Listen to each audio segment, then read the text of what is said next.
అందరికీ నమస్కారం. రాజా devotional blogs Telugu ఛానల్కి స్వాగతం. ఓం నమో వెంకటేశాయ.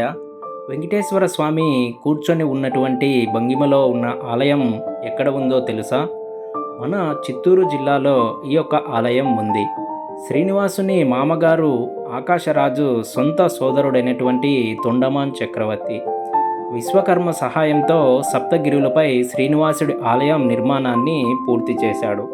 ఈ తొండమాన్ చక్రవర్తి ప్రతిరోజు తన గ్రామం నుంచి తిరుమలకు వచ్చి ఆ శ్రీనివాసుని భక్తి శ్రద్ధలతో పూజిస్తుంటాడు.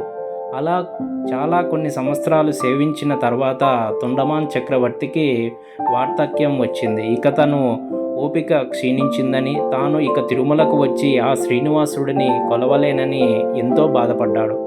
తన ప్రియభక్తుని బాధకు పరిహారంగా ఆయన ఇంటనే స్వయంభుగా శ్రీనివాసుడు వెలిసిన క్షేత్రమే ఉమ్మడి చిత్తూరు జిల్లాలోని తొండమానాడు. ఈ గ్రామం అసలు పేరు తొండమాన్పురం.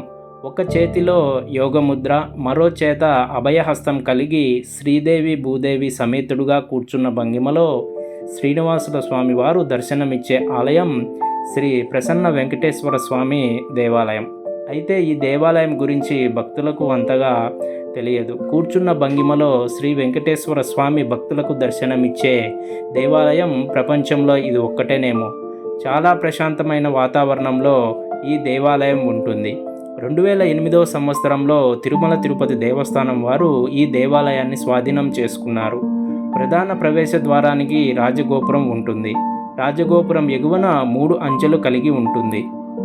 ఆలయ ప్రాంగణంలో ప్రధాన ఆలయం ముందు బలిపీఠం, ధ్వజస్తంభం, గరుడాల్వార్ మండపాలు ఉన్నాయి. ఈ ఆలయానికి ఎలా చేరుకోవాలో ఇప్పుడు మనం తెలుసుకుందాం. తిరుపతి శ్రీకాళహస్తి రహదారిలో తిరుపతికి 33 కిలోమీటర్ల దూరంలో ఉంటుంది ఈ గ్రామం. శ్రీకాళహస్తి నుంచి 8 కిలోమీటర్ల దూరంలో ఉంటుంది.